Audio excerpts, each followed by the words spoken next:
Welcome to this episode of Another Man's Shoes. We've got on with us today Rebecca Stevens, who I'm going to introduce in a bit. What I wanted to just go on to first is say thanks to everyone still for the continued downloads, really enjoying sort of seeing those numbers improve and seeing the charts go up, which is fantastic. One of the things we've been asking in the last couple of podcasts is if people can shoot on to Apple iTunes, because they're the only guys at the moment that allow you to actually do a star rating and leave a short review. So if you're on iTunes or you have got ability to get on there through someone else's account, or you can ask them to put a little review on there, it does really help push us up the charts and make us more accessible to other people. So I'd really appreciate it if you could pop on there and do that, or if you're on Spotify or Amazon, you can just sort of subscribe and follow us, and that also sort of does something with the funny algorithms and helps. But anyway, without any further ado, I'm going to bring in Rebecca. To have on to Another Man's Shoes today, Rebecca Stevens, MBE. Rebecca became the first British woman to climb Mount Everest in 1993 and subsequently got the MBE from that. And the following year, she went on to become the first British woman to scale the 7 summits. That is the highest mountains on each continent. And it's something that's actually close to my heart and one of the challenges I'd love to be able to achieve. And being able to get Rebecca onto the podcast today and talk about this is fantastic. And so, Rebecca, thank you for coming on. Well, really, it's a pleasure, Adam. Thank you for inviting me. Well, we're all quite excited to listen to your journey, but I don't want to jump straight into the main event. So we're going to have to go through the usual. We're going to see what was the build up to, conquering all these great ascents throughout the world. And we'd like to sort of talk about your upbringing and, what really formed you to take this really interesting route and become one of the first to achieve these great epic events. So whereabouts were you born? Are you sort of local to the UK, or were you born overseas? No, I was very much born in the UK, in the southeast, in Kent, in a village called Kemsing, which is near Sevenoaks. And I was born in the house that I grew up in for 18 years, which was actually... I'm always fascinated by that, actually, how some people have moved around an awful lot when they're young, and others have sort of got the stability of one place and how that affects us. I'd really like to do some study on that, actually.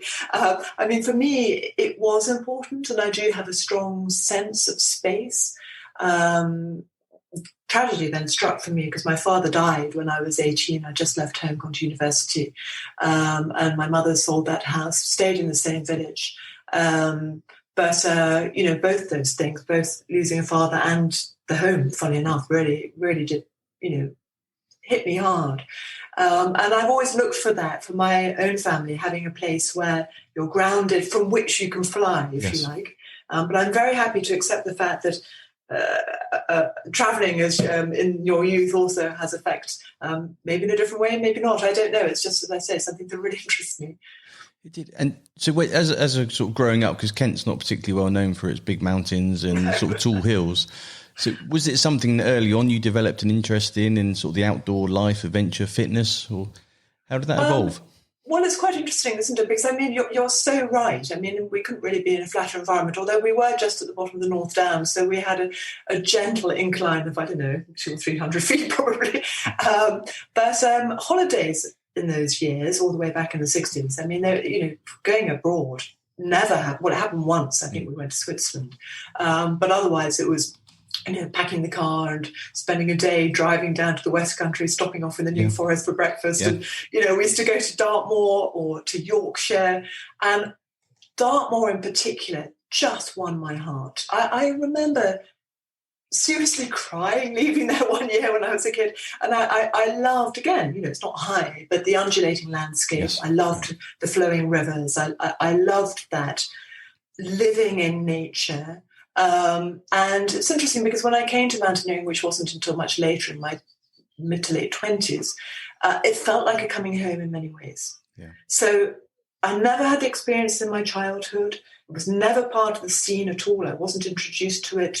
I didn't even do things like DV. I remember watching something about that on television. I think, that would be really nice to do that. But we didn't do it at our school. The opportunity wasn't there.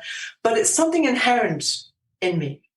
And I think it's a combination of nature and loving to be a part of that and feeling the weather and, the smells and the landscape. I mean, the aesthetics are very, very key for me. I just love looking at the mountains and being in the mountains.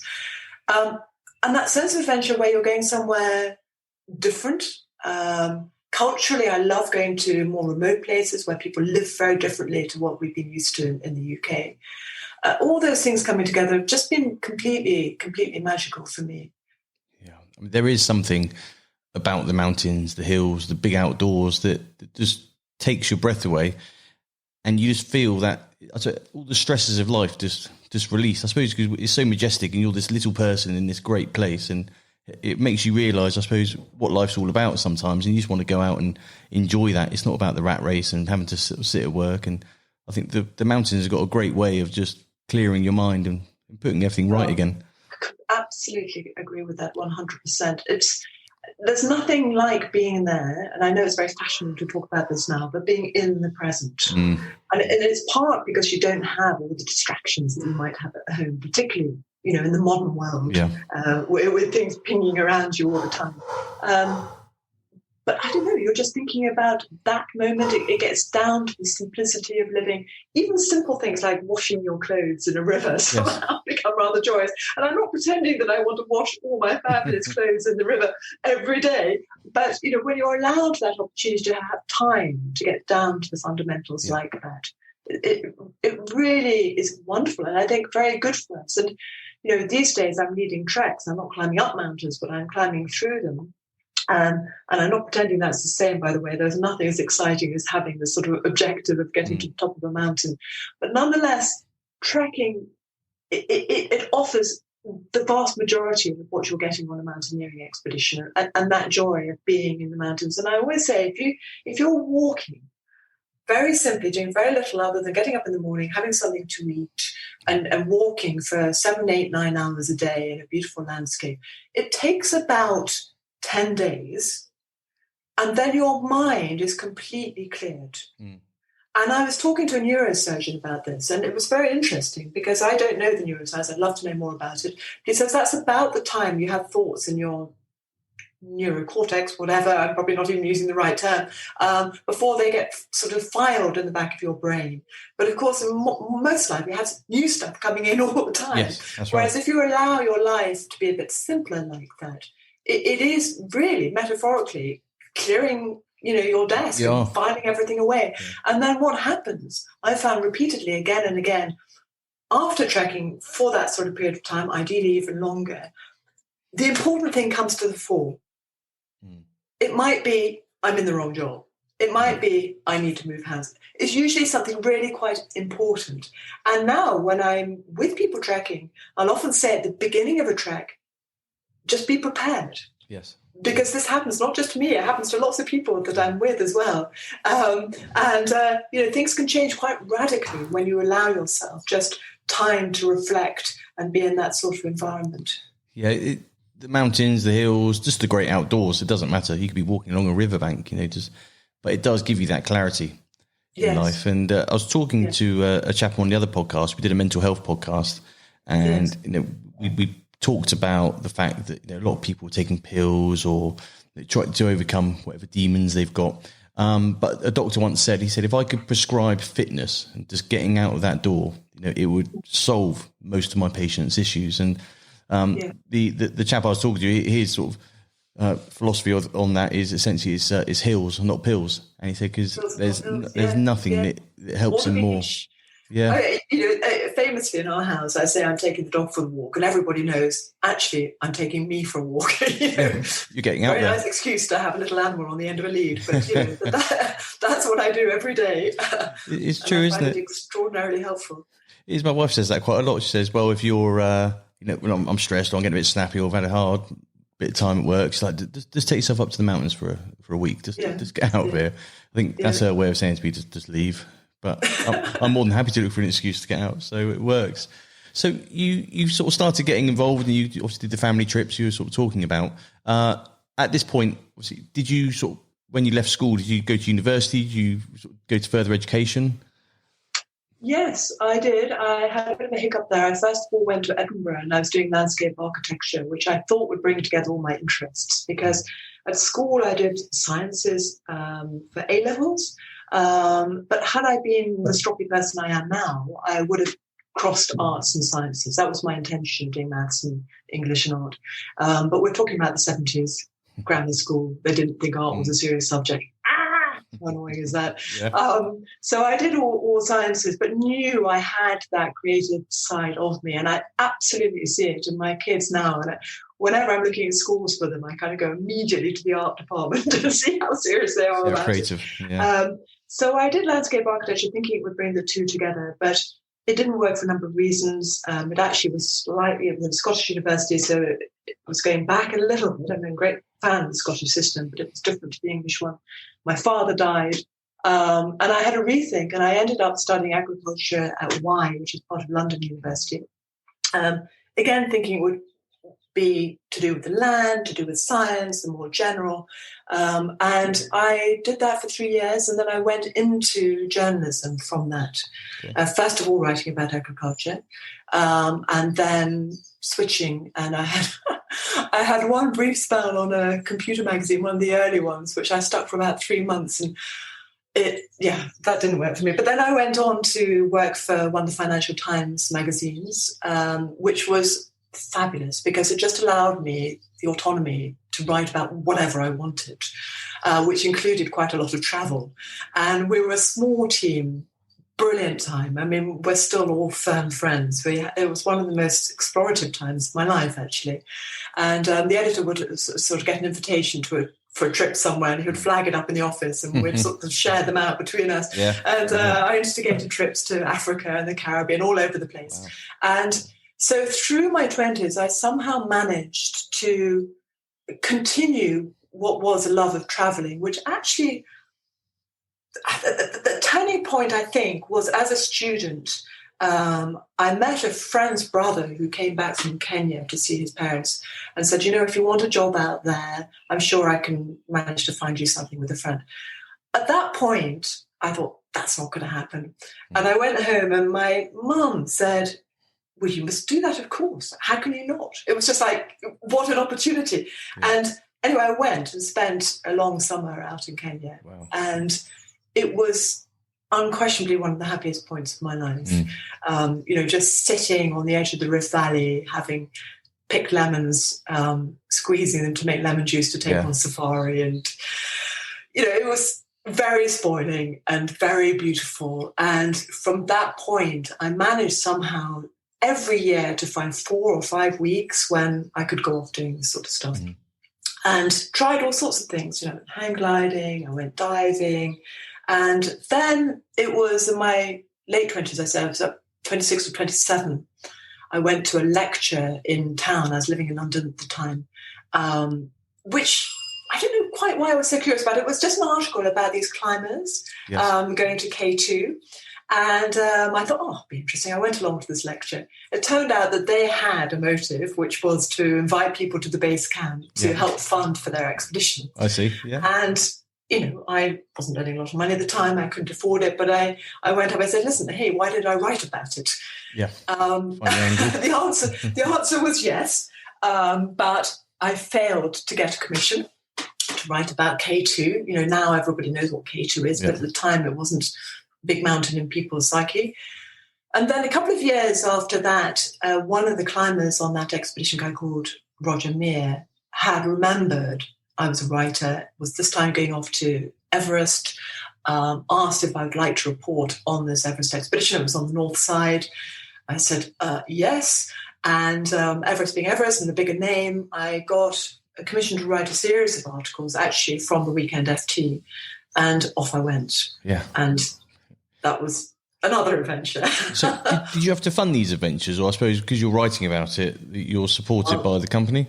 Yes, the FT funded me. Fantastic. And so, because the equipment, it's not like if you want to take up running or some sort of water sports where the relative cost to get into that sport is fairly sort of cheap. You can do it cheap and you can spend as much as you want, I guess. Yes. But with anything to do with mountaineering, when you start introducing safety equipment and Gore-Tex and warm kit and tents, and the list just goes on and on and on, and it's evolving sort of yearly.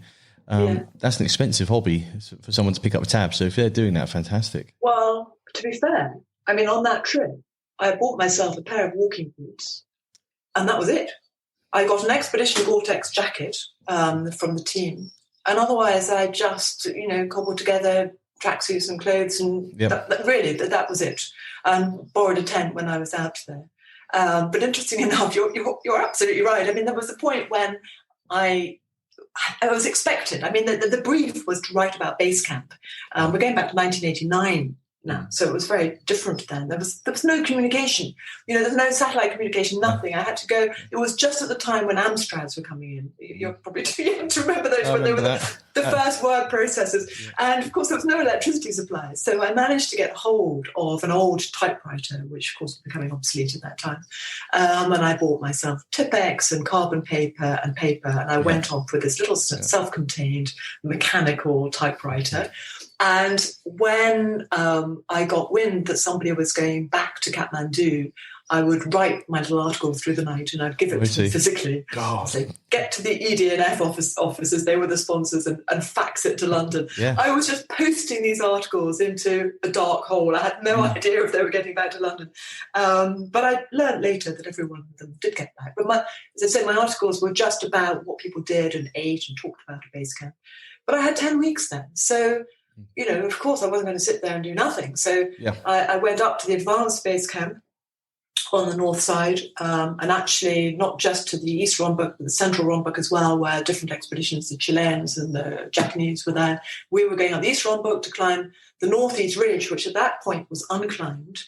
And I found myself surrounded by these people who were completely and utterly passionate about climbing this mountain. I go, right, what's it about? And I felt the odd one out that I didn't share in this complete, all-consuming passion they had.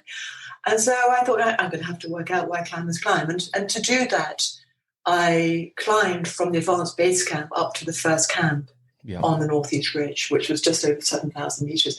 This was a very roundabout way of saying the kit. I needed kit, and I had nothing except for a leather pair of... Because the temperature changes quite a lot at this point, because the initial base camp, what's that at? Sort of 4,000 or 5,000 meters? How high? Just over 5,000 meters, the base camp. And then the advanced base camp, you see that the topography on the north side of the mountain is that you have to go from the base to the advanced base camp to actually get to the foot of the mountain proper way you start climbing. Okay. And that is, for laymen and for me, 13 miles. And I remember when I was talking to the climbers, I said, how far is it to ABC advanced base camp? And they said 4,000 feet. And I was looking at the map going, no, it's not 4,000 feet. But you will know mountaineers only talk in vertical intervals. They're not interested in the horizontal. That crow flying doesn't mean anything to them. Doesn't mean anything. So 4,000 feet, to climb 4,000 feet, just whatever, 1,000 meters, 1,300 meters or something, was a distance of 13 miles. Yes. So it was quite a long distance, actually, particularly at that altitude. I mean, people were whacked when they climbed. And you're already at what is quite a significant height anyhow. So you're not doing this from sea level. You're going from 5,000, then going up to 6,000, 7,000. I'd have to look at the map to get the exact altitudes, but base camp was just over 5,000. ABC was just over 6,000. And then the first camp was 7,100 meters. Okay. So for people that are listening to this podcast, we try and give them a bit of context about what that height is, maybe something they can relate to in the UK. So everyone's now going to Brecon. That seems to be the new place that people have suddenly found. They'll do the penny fan. That's probably like 600-700 feet, I think, if that. What's Snowdon? Is that about 1,000? Yes, Snowdon's over 3,000 feet. Yes, that's what 1,000 meters. And Ben Nevis is the highest, isn't it? That's the highest. 12,000 feet. Yeah, but that's it, isn't it? Then we haven't really got any big ones in the UK. We're just like baby mountains. We're nothing over 1,500 meters. Somebody's going to correct that because I don't know the exact altitude of Ben Nevis, but I know it's around 4,500 feet. I mean, the base camp is over 5,000 meters. Yeah. And you're getting into serious territory then on heights. That's higher than anything in Europe. It's higher than Mont Blanc. Mont Blanc's 4,808 from memory. And what was Everest? Is it 8,848? Something like that. 8,848.8. They measured it this year, and they've added 0.8 of a metre. Fantastic. Which is really annoying, because 8,848 is a nice round number, and now you have to add 0.8 to it. It is. Well, if you've got a tattoo, it's not too bad. You can change it at the end. You haven't got to worry about sort of scrubbing it out. So this is the thing. You've now gone from writing about these climbers to actually becoming part of the fold, to ultimately actually sort of leading it and then doing something that no one's ever done. And it's like, you looking back, could you sort of see how that sort of natural progression happened over the years? Adam, I think I have to correct you to say that nobody's done what I've done. They have. I mean, the other people have done what I've done. You can break people down into categories: the first British person, or in my case, the first British woman, and then you can correctly say I was the first British woman. But other people have done what I've done before. Got you. Okay. So to be clear, I was the first British woman, and I was the third woman in the world to climb the 7 summits. But where I stand now in 2021, it was a different time then. It's interesting because when I was standing on the timeline in the early 90s, I look back with a degree of envy to the climbers in the 1950s, who actually I was lucky enough to know, because one of the most wonderful things for me that's come from all this was an invitation to be a trustee of the Himalayan Trust UK, which, the Himalayan Trust was set up by Edmund Hillary in the 60s, and it supports Sherpas in the sense that it helps them help themselves. It engages them. They do the work. If there's any money required, we can step in at that point. But it's a wonderful charity, and very selfishly, it's enabled me to keep in touch with the Sherpa community and that part of the world, which is very important to me. But where I was at, I was looking back to the 1950s. When they had the mountain completely to themselves. We didn't in the 1990s or in 1989. There were lots of expeditions there. But it was on the cusp of the commercial era. So in 1993, there was one commercial expedition. We called them Hall and Ball, Gary Hall and Gary Hall? Is that right? Rob Hall and Gary Ball. Both who sadly have died since in the mountains. But now we know that Everest is almost exclusively a commercial operation. Yeah. So there's been a massive change from 93 to 2021. And, it's different. I'm not saying that if I weren't 21 now, I wouldn't want to climb it. I'm sure I would. But I was just extraordinarily lucky, not only to be climbing at that time, but the day that we climbed to the summit, there were only 3 of us on the summit pyramid. There was Angbasang, Cami Cherry, and myself. There were 3 other climbers who actually we passed early in the day, 2 of them turned back. So we had the whole summit pyramid completely to ourselves. I mean, I can't imagine how I was so lucky to have experienced that. We were kicking our own steps and forging away. And when you say nobody had done it before, of course they had done it before. But that day it might have been as if they hadn't, because we couldn't see another person in the world. Yeah. We had the upper reaches of Everest and the views over Tibetan Plateau and the stretching east and west along the Himalayas to ourselves. It was remarkable, really. And that's sort of polar opposite of what it is now. There was the photo that came out, I think it was 2 years ago. Was it Nimsdai? Took a photo. It just went global in 24 hours. I think it was everyone. Was it? Is it? What do they call it? The death zone? Something. There's a particular part of Everest, and everyone was sort of stacked up, sort of waiting to climb the ladder or whatever. Well, you've just given me the opportunity, actually, to fill in a bit that I wanted to when we're talking about altitudes, because altitudes per se perhaps don't mean very much. But there is a reason that altitude is important. Yes. 2 reasons, actually. One, the higher you get, the colder it gets. And probably even more importantly, the higher you get, the less oxygen there is in the air. And that's a sort of double whammy, because oxygen we need for our metabolism. And if we don't have enough, then it's actually more difficult to fight the cold. So the death zone that you just mentioned is an area over a somewhat arbitrary height of 8,000 meters, above which people can die simply because they're too high, not because they fall off, although of course that's possible as well, but simply because they're in an environment where there isn't enough oxygen to sustain life. Yeah.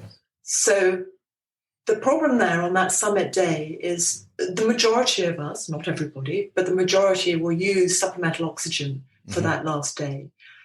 And you can only carry so much. Yes. Your body is weakened, so you might carry a couple of tanks on your back. So you've got a limited supply of oxygen in order to get to the top and back down again safely, a round trip of like 18 hours. But if for whatever reason you're benighted and you spend longer than 18 hours, you set off in the middle of the night, but let's say you're benighted the following night, then you are up a creek without a paddle, because you're in an environment where you really shouldn't be, that doesn't sustain life, and you don't have what's needed to survive in that environment, namely oxygen. And you're not going to have shelter, sleeping bags and tents either, because that's too heavy to carry. And if you were to carry all that, you wouldn't reach the summit. So that last day, you're out on a limb. And yes, that photograph that Nimsday took illustrated a queue of people in the death zone, actually in the very highest point in the death zone, on the summit ridge, leading from the south summit of Everest towards the northern highest summit on Everest. And looking at it was terrifying in a way, because it's so narrow there that two-way traffic is actually quite difficult. Yeah. I was talking to one of the guides up there, and he said, I got the impression it's a bit like driving on a very narrow country lane where there are passing spots. Do you know what I mean? So there are a few places where if you're brave enough and you don't suffer too much exposure looking down like a vertical face of a mile and a half or so, then you can pass somebody on the road going the other way. But it's very tricky. And of course, you get these bottlenecks of people. So people are forced to just wait when they should really be moving all the time, to wait. And of course, when you're not moving, you get cold and your oxygen is running low. So it has created another dimension, a dangerous dimension, from there being so many people. But just to balance that argument, if I may, that photograph is taken on one day. And in a season, there may be only one day like that. Yes, yeah. Maybe 2 days, but not more. Because today, with very sophisticated weather forecasting that we have at, easily accessible, by satellite, even on Everest, then if the weather doesn't look good for a few days, you go, well, hold on, I'm going to wait for next Thursday when it's perfect. Yeah. And everybody's doing the same thing. Yeah. So, you get this crowding on one day, and people are just waiting for that perfect day. But do you think, and I guess these commercial companies and probably the government, and there's a couple of responsibilities, isn't there, for Everest, because it falls within, is it 2 countries depending on what side you go up? Is there Nepal yes. and It's on the Pakistan? Border of Nepal and Tibet. Tibet being a part of China. Yeah, so but most people are going via Nepal, are they? Or is that more common?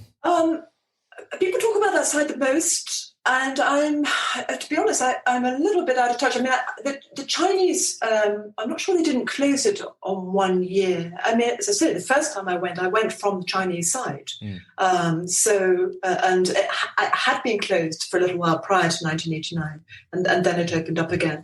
But Hillary and Tenzing climbed by way of the southern routes, the southeast ridge through Nepal, and there's arguably, I think, yes, I think, talk to a guide. I think there are more commercial expeditions on the south than the north. And do you think, I mean, the opinion that seems to be out there in the press at the moment is that they should really be restricting the licenses and the amount of people that go out there, because it's got so commercial, the mountains getting ruined, littered with everyone that's being up there, and I suppose there's quite a big environmental sort of cost that's to be paid. Yeah. I think this needs to be looked at from all angles, and it's been an argument that's been rumbling on for a very long time. I mean, even back in 1993, there was a sense there were too many expeditions, and as a result of that, the Nepalese government upped the license fee from $1,000 per head to $10,000 per head overnight from one year to the next. Yeah. And they argued at the time there should be just one expedition on each of the routes on the southern side. Most people climb by one route now, by the way, but there are different routes you can climb by. And people were prepared to pay $10,000. They thought, goodness me. And so now they opened the floodgates again. So there are many expeditions, as you know. The thing is this, that it has become an industry, a tourist industry, a climbing industry, where people's livelihoods are dependent on it. Yes. So we have to be very careful about that, that we're talking about local employment, essentially. One thing that has been put forward, and I think it's a very good idea personally, is for some form of enforcement where people on Everest first climb other mountains, 7,000 feet mountains, for example, or maybe one over 8,000. I mean, the detail hasn't really been figured, I don't think, but which would allow the Sherpa community and other local people in the climbing industry to guide people on those mountains as well. So it would spread the load, but there would still be loads of work. Yes. Yeah. And that'd be responsible I think, as well. That would be the responsible thing to do in any event. It would be responsible as well. I think it would be very sensible. I mean, unfortunately, those of us who are old enough to remember the days when you had total freedom to do what you wanted in the mountains, and that's what it was all about. Dare I say, if you wanted to go and fall off, go and fall off. Do you know what I mean? It was that tremendous freedom beyond constraint and beyond rules that was part of the attraction of it. Yeah. And I recall, walking over passes into empty valleys in Tibet where there was no satellite communication. And if you tripped and twisted an ankle or broke a leg, you had to sort it. You had to extract yourself. And, now you just ring up and, the help's there in a helicopter. And the magic's gone in that regard. That self-reliance and things has disappeared. But, I'm a pragmatist. We live in a real world. People's livelihoods do depend on it. And I think, personally, it just has to become more professional. And, people need to be looking at it in that regard and doing it as well as they can. The parallels like in the Alps with skiing and climbing in the Alps. It's the same thing. That's quite comforting because when we got back from Mont Blanc, whenever that was, 2-3 years ago, we suddenly thought, right, that's it. We're obviously seasoned mountaineers now. Let's just go and smash Everest because why not? So we phoned up a couple of companies and said, we'd really like to do this. What do we have to do? And 2 or 3 companies, they all came back, and it's reassuring, actually. What they said is that we'd love to take you. We'd love to take your money because it's an expensive trip. It's not, like you say, just to get the permit and then the flights and then the guiding and everything that adds on top of that. But they all said, look, what other mountains have you climbed? So we sort of told them what we've done. They said, not high enough. You need to be going and getting some of the other high peaks of the world. You need to be getting 6,000-7,000 meter climbs in. And that's when we came across the 7 summits, because up until that point, maybe I'd heard of it, but it hadn't really registered. So I thought, okay, what are the 7 summits? You look at it, and they said, let's go and crack some of these, and then that will really put you in good stead to see if you're actually good enough to even, if you can get up one of those, then then we'll talk to you. But if not, come back another day. So that sort of takes us on really onto the 7 summits, because I Googled it and I thought, well, what are the 7 summits? Whatever I thought it was in my head, it wasn't. Half these mountains I'd never even heard of. But there's actually sort of different definitions. There seems to be people have got different opinions about what the 7 summits are. And so what are the 7 summits? Is there like an official, this is what is widely regarded as an agreed? Well, I think officially there are 2 versions. And there's an agreement about 6 out of the 7 mountains, but a disagreement about the 7th. Yes. So the first guy who climbed all 7 was a guy called Dick Vance, back in the 80s, I think. He was actually a businessman who was challenged to it, and he did that. He climbed Kosciuszko in Australia, which is the highest mountain in Australia. It's also a little pimple that sits between Sydney and Melbourne, and I climbed it when I was down in that part of the world after a big Sunday lunch. It's a stroll, on actually I was so impressed by the British national parks, I have to say it at this point, because, we had those beautiful, beautiful stone pathways that we take for granted, probably. Mm. But, they're beautifully maintained and they integrate with the landscape and they're just lovely. In Australia, sorry, Australians, great country, but they had this sort of metal fire escape type arrangement up Kosciuszko Really? Wow. that you were supposed to walk on to stop erosion. But you're clanking your way in your boots, so it's very uncomfortable and not very pleasant experience. So Kosciuszko is the first Seven Summit as defined by Dick Vance. Yes. Then there was, I think it was a Canadian photographer called Pat Morrow, and he redefined it. And he sort of rejected Kosciuszko and went instead for a mountain called Carsten's Pyramid, which sits on the island of New Guinea, north of Australia. The name changes all the time. It's called Irian when I was there. I think it's called Western Papua now. But if you look at the tectonic plates, then it is on the Australasian tectonic plate. If you look at the geopolitics, it's a part of Indonesia, thus a part of Asia, not Australasia, if you follow me. So there's this little technical thing going on. But Carsten's Pyramid is very much more interesting by a long way than Kosciuszko. So that's the one that I went for. And then later in the day when I was in Australia on a sailing trip, actually, and we were there, we climbed Kosciuszko as well. And it's Mount Cook, because I was in New Zealand a couple of years ago, and I wish I'd cracked that because I thought that was part of it. But is that? No, it isn't. No, just a nice highest mountain. in New Zealand, I think, isn't it? Yeah. It highest in New Zealand. Yeah, I've just had a quick look on Wikipedia, and again, it depends who you believe and what they write on here. It's all self-edited. Okay, so that takes you in sort of Australia. And then, so if we started from the west, what mountains does that start over in the Americas? Oh, well, we could do it that way. Or we could do it much more easily in my head, chronologically, in the order I planned them. yeah, exactly. Take us through the climb. Yeah, brilliant. So the first was Kilimanjaro in Africa. Yes. The second was Mount Denali, which is in North America. The third, in my case, was Everest, which is the highest in Asia. Okay. Then Elbrus, which is highest in Europe. And then Carsten's Pyramid, highest in Australasia. And then Aconcagua, which is highest in South America. Yep. And then lastly, Vinson in Antarctica. Got you. And in terms of, I suppose, I was almost expecting you to say Everest at the end, because in my mind, that's almost the pinnacle, but I suppose you do them as they come along, or as the seasons. Interesting because you said you hadn't ever heard of the Seven Summits, nor had I ever heard of the Seven Summits, and it was actually what came about. I mean, I had Everest in my sights after that first trip when I went there as a journalist. That's what I wanted to do. Then I went to Africa with a girlfriend of mine, Lucy. She actually called me up and said, I'm off to Africa, what should I do? Because she knew I'd been there as a student.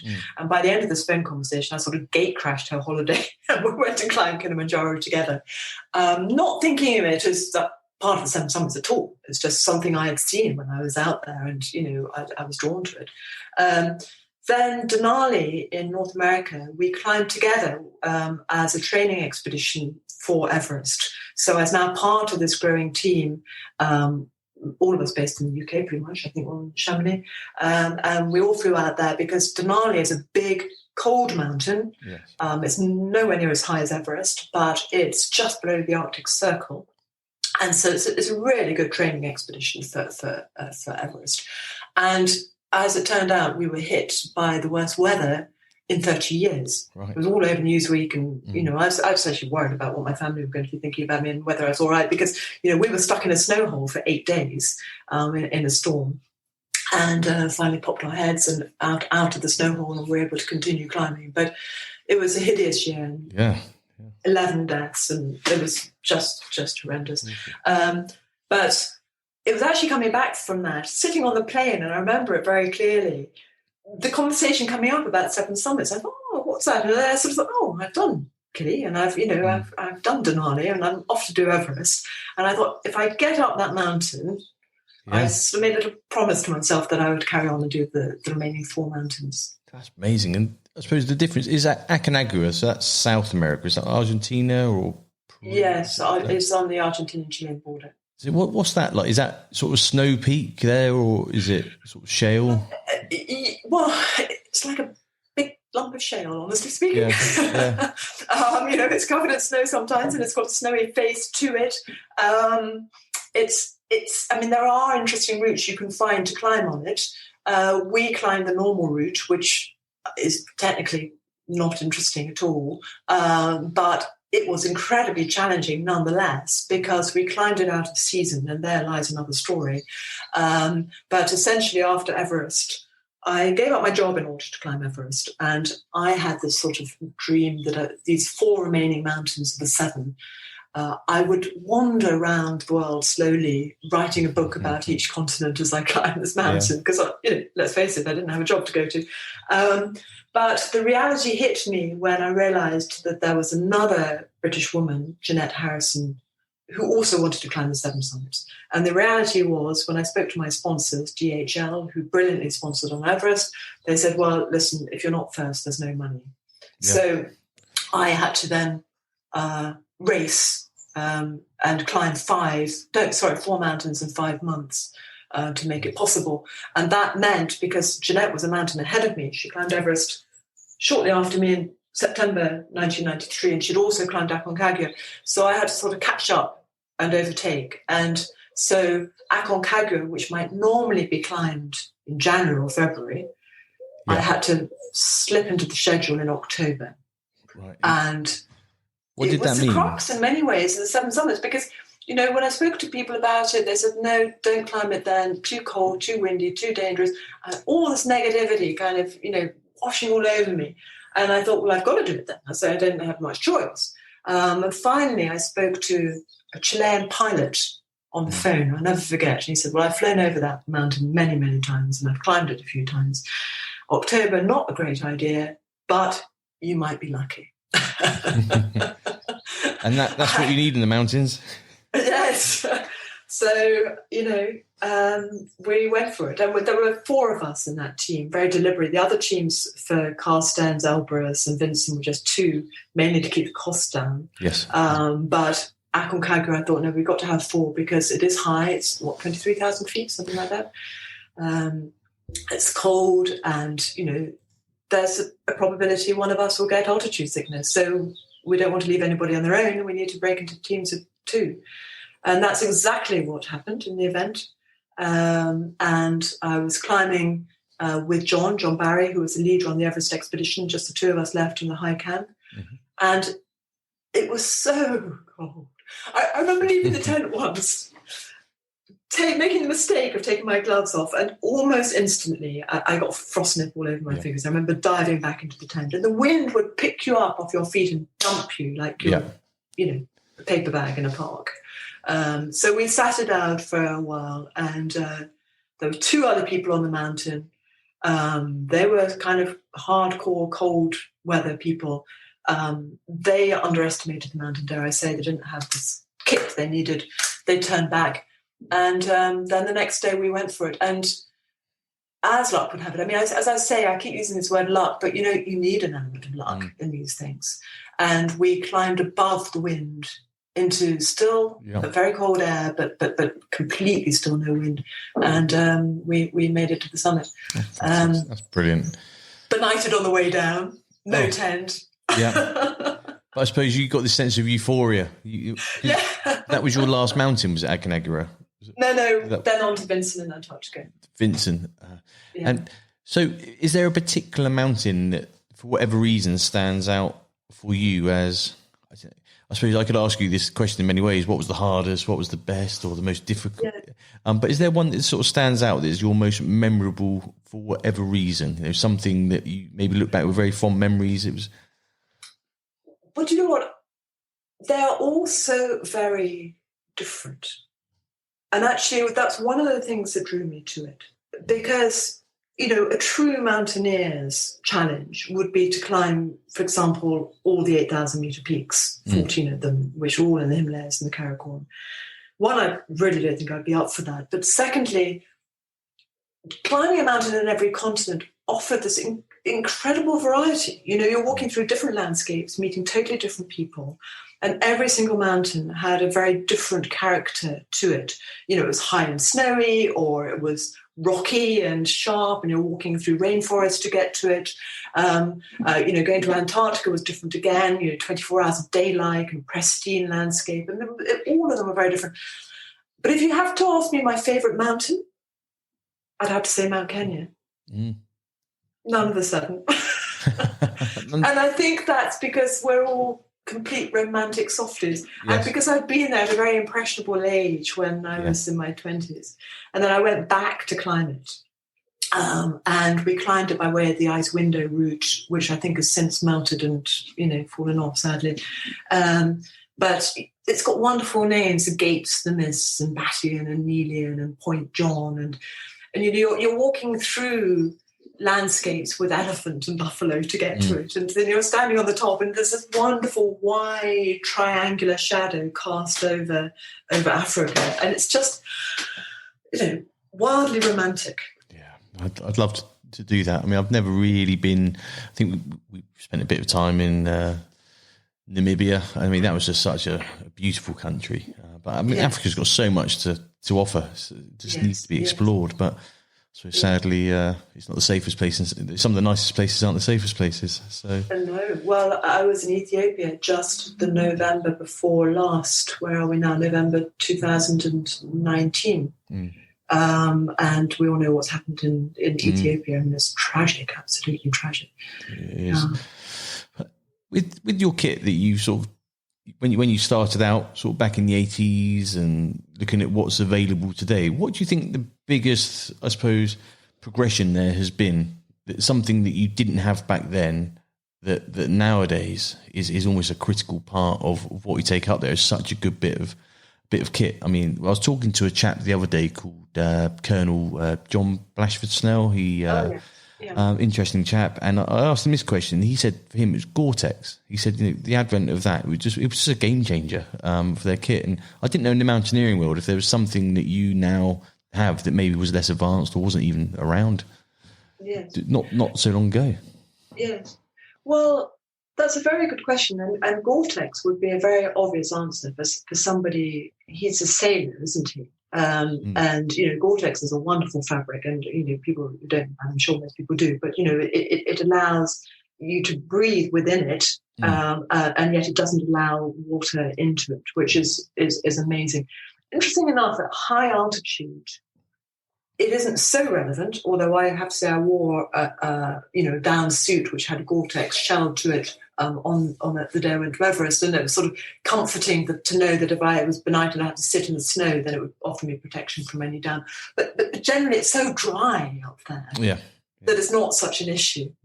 And there might be somebody who knows of a better fabric than me, but down, there's nothing like down, old traditional down to keep you warm, and that's still true at altitude. And if you look back, I did actually work on a program looking at materials once, going right back to the 1920s when Mallory and Irvin were climbing in layers of silk and wool and all natural fabrics. And I tried out these fabrics in the Alps, actually dressed as an Edwardian lady, can you imagine, the long skirt and all the rest of it. The temperature regulation from these clothes was really good until they got wet. Yes. And I spent a night in a snow hall and got wet, and then it was incredibly uncomfortable. Yeah. But I come back to the fact at extreme altitude, you don't often get wet. So, you know, down is a really good thing for clothing, certainly. Now, if I were into technical climbing now, I'd probably come up with some sort of ice axe, which has probably revolutionized it. But I'm not. So I'm now sort of trekking through the mountains, and I'm wearing kits for very many years, to be perfectly honest. But if I was to answer that question in the general, I would revisit what I hinted at earlier, which is the sophistication of weather forecasting. Yes. Yeah, I mean, that's super important. But I think there's also that reliance. A lot of people nowadays, you know, in every community, even if you just get in the car and you say to someone, "Oh, how are we getting there?" They go, "I don't know, I'll just stick it in the sat nav." You think, well, if I gave you a map now and you tried to look at that, or if you actually sort of thought about this in your head and you tried to think about the route, people don't do it because they go straight to technology. But then we've just lost that basic, I I suppose, ability to get ourselves out of issues, because once the technology stops working, we need to understand how to read a map and compass, or how to look at the lay of the land, the sun rises and the sets in the west, all these very simple methods. And I know. It's interesting, isn't it? I mean, I think it's when your brain was formed, and I want to bang on about being ancient, but, the fact is, I use satellite communication in the car, but I find myself looking at a map, even if it's Google Map, before I go, because I want to know in what direction. And actually, I mean, technology is amazing there, because you can go onto Street View, and you can see the building that you're heading for. So when you're driving on the road, there it is.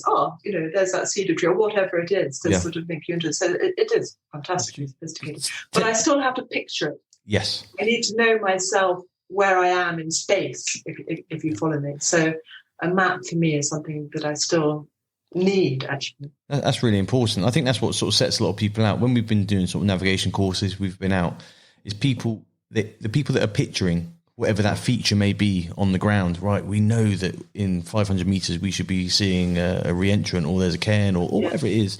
But the sat-nav, or not sat-nav, your GPS may not tell you that. And also, your GPS may not be right for whatever reason. So you should always challenge that. But you can't challenge something if you haven't got something, a basis to challenge it with. And there's so many interesting articles out there about when you sort of hear about like military patrols and their radios stop working. They have to use Morse code, but they've just stopped. No one knows how to do that anymore. Or you hear about people that can't light a fire because they've relied on matches for far too long. And just these simple things. And I think when you're on the mountain, which is probably one of the harshest places on the planet, you need to, I suppose, have a plan B. You can't just rely on that one bit of kit. You do. And also, I think one of the lovely things about being in mountains is that if you're there long enough and there's only a thin bit of canvas separating you from the weather, or you're in the weather, you develop a sixth sense.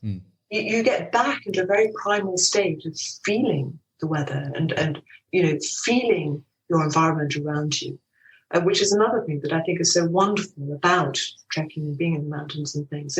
It's a reversal to the true nature of who we are, rather than masking it with so much that we've created in our daily lives, which makes life very comfortable, but it also removes us from the ground, who we are fundamentally, and our connection with the environment. It does. I think that's so true. And so I just did a quick Wikipedia on you before this, before we sort of jumped on the podcast. And one of the things that struck out is that after you finished the 7 summits in '94, you got picked up for Tomorrow's World. Yes. And I used to absolutely love that show. I mean, can we start a petition to bring it back? It was brilliant. Yes, it's one of the ones, again, I remember from my childhood. It was like Thursday night, Tomorrow's World and Top of the Pops. Yeah. I mean, some of the things that every now and then you see these little sort of snippets of Tomorrow's World. It comes up and it says, they said that we'd have this in 20 years, and here it is. And there were so many things they got right that they actually sort of forecast, and sure enough, here it is. Except the flying car. I'm still waiting on that one. Be patient. It'll be there in time. I hope so. And so after you sort of finished dealing with the 7 summits, I guess that was an expensive process going through all of that. So you had to get back in to work. Did you go back into journalism, or did you go down another avenue? Well, I mean, how fortuitous. I mean, DHL did sponsor me all through that. So that was incredibly helpful. Now, we're going back to the 1990s. I have not been employed in the formal sense of the word since then. That's not to say I haven't worked since then. I've probably worked a lot harder than I would have done had I been formally employed since then. So it's been quite interesting this last year, because people have been having to adjust massively to working in home and such like. Well, I've been doing that for a quarter of a century, but I'm not earning money in the house unless I'm writing.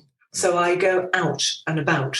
It's lecturing, it's doing workshops, it's taking trips to the Himalayas and to Africa and such like. All that, interesting enough, at the beginning of the year last year, I had a line drawn through it. I should have just come back from Kenya, actually, just now, but that hasn't happened. But, thank God, I've got my writing and consultancy, and I do some work with one company in particular who has been brilliant, and investing hard through this period. And just as you are, Adam, I've been doing podcasts, I've been doing webinars, we've been doing some stuff online, so that hasn't stopped altogether. I've still been doing lectures online. Coaching. Yeah. It's opened my eyes, actually. I have a client in Vancouver. I never would have thought of that before this. And why not? I mean, the whole world has opened up to us. We're connected. So, I think some of those residual things will carry on. I mean, personally, I can't wait to get back face-to-face with people.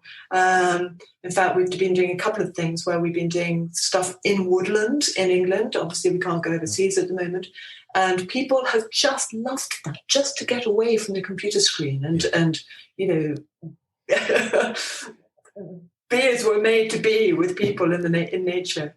I totally agree. I mean, I think the pandemic has been horrendous and many people have been obviously affected by it. But I think if there's one thing that it has done, it's probably brought family units much closer, and it's made you explore your local surroundings. And there's so many things that we found here in the New Forest that I just didn't know, and I've lived here for most of my life. And I was loving it. Just embracing the nature again. So when you talk about going on holiday now, you're talking about, well, let's go and do a week's camping locally, not jumping on a plane and going to Europe. And I think, hopefully people maybe just reignite their passion for the great outdoors and just get them off these computer screens and iPads. I sound like a 90-year-old now, but I just think that people are too connected to technology, and we need to just remove ourselves when we can. Also, the young people now are very privileged, not all, obviously. I mean, massive polarization. But, I talk at schools and, I meet these kids who have already been to Costa Rica and to China and all the rest of it. Like, I'm thinking, what's left for your adulthood, And I don't have regrets that as a child, we only went abroad once, and it was Dartmoor and Yorkshire and the New Forest, that we went. And I think rediscovering your home patch is important and a really lovely thing to do, from which to explore at different stages in one's life. But to realise that actually in the British Isles, we do have some exquisitely beautiful places and a huge variety of places to go. We do. And one of the things we sort of touched on earlier was just because you've got so much, you can offer all this life experience, and I think it's one of the greatest things we can do is to pass our experience on to others. And things like these podcasts are great because people can tune in, they can listen to it, and if they want to sort of connect with you, and you said you sort of do motivational speaking and sort of coaching. You've got your website, RebeccaStevens.com with a PH. So they can email you at inquiries at RebeccaStevens.com. And so you can help them. Maybe the next generation of people who've got the questions, you want to go on these adventures and on these amazing journeys, you might be able to give them some help with that. I do love doing that. And occasionally I meet somebody who, comes back and said, I heard your talk, did this. And it makes it worthwhile. It does. It's amazing. Just think that the idea of podcasts is it's not about getting to the masses, but one person will listen to this and it makes a fundamental change to their life. So what they do, they decide to go out and do something tomorrow, whatever it is, it's something they've been putting off forever. And they say today is the day I'm going to do that, and I'm going to set something in motion to achieve this thing. And I think that's the great thing. Last year I did something, and I put a social media post on, and a guy I know, he listened to it, and he texted me the other day, and he said I can trace back this weight I've lost to this one post when you said just get off the couch, whatever it was, and just get out and go for a run, go for a walk with dog. The hardest step's the first step. And he said that something resonated with me. And I did that, and I've now lost all this weight. I'm so much happier. I'm healthier, and it's like great. Yeah. So that worked for him. Yes, that's lovely. I'm going to put you on the spot now. Another one of our listeners, a guy called Chris. So we've named this part after him. Chris's Corner, about the 3 must-have bits of kit. So if you're off on an expedition, what are the 3 things that you pick up that always go in your bag that go with you? Your 3 favourite bits of equipment. Okay. Well, one is very obvious, and I'm sure many, many people do this, but I think for me a camera is really important. Sort of leave any footprints, take any pictures sort of thing. And I do like a good old-fashioned, well, I do have a digital camera, but a camera, not just an iPhone, although iPhones these days are phenomenal. But I keep saying, if I was Apple, get out there, guys. I need a viewfinder. Because and I like a traditional camera because of the viewfinder. But anyway, that's probably me just personally. If I'm going on a long trip, I do like photographs of my family. I remember the first trip I did, I've got two girls who are now teenagers, one's 18, one's 14, but I, when they were very tiny, I wasn't going away for a bit. And then I had an invitation to go to Bhutan when the youngest was 3. And the guy who invited me from World Expeditions, who I do a lot of work with, he knew I'd always wanted to go to Bhutan, and it was just irresistible. And it was so difficult to leave them. But I went. And of course, once I was on the plane, it was absolutely fine. And they survived. I'm not sure they had a bath in my absence, but they were smiling when I got back. And so, that is something that I would carry with me if I'm in a work mode and then my family's not with me. And the last one is a very, very small vial of perfume. Okay. Takes you back a bit of home again, just makes you feel it's a bit more personal. Oh, that's something I just, how can you live without perfume? I don't know. I've not used perfume for a while, but I'll... But no, that's brilliant. That's great. It's another 3, which I think people seem to love this part of the show, where they always sort of DM me at the end. They say, it's great. I didn't think about that. And thank you very much. And so if anyone wants to learn more about you, obviously they can go onto Google. There's plenty of information on your exploits and your adventures. Have you written a book? Did I see? There's sort of a number of publications that you're... Yes, when I wrote a book about Everest many years ago, On Top of the World, I wrote a book which actually I'm reasonably happy with, called 7 Summits of Success, which I co-wrote with a guy called Robert Heller. And that was written specifically with the view of drawing lessons learned from climbing the 7 summits, which have applicable in a more broad context in people's working and home lives. And I've got a book coming out actually at the end of this year, which is on strategy execution. So that's looking at case studies of people who have got stuff done in a variety of worlds, ranging from the military to education to business, all different ways, how they've done that, how they have successfully done that. And it's really a book to inspire people to say, no, we don't have to surrender to this world where we're a tiny cog in an institution. We can make a difference. We can make things work. So that's coming out in November. Okay, but we'll be sure when we sort of edit this, we'll mention that again as well at the end. For us, I think we've gone on a fantastic journey with you today. I think hopefully we've inspired some people to get out there and get up on the hills, get on the mountains, because it's such an amazing place. And in the UK, we're never that far from somewhere where you can put your boots on and go for a wander. I'd just like to thank you for coming on and sharing your story. Well, thank you, Adam. I've really enjoyed it. Good. We've enjoyed it too. And if those out there that are listening to this want to sort of contact, you can just go on to our podcast and we'll put on the links on the various emails and publications you can go to. So, Rebecca, thank you very much for coming in today.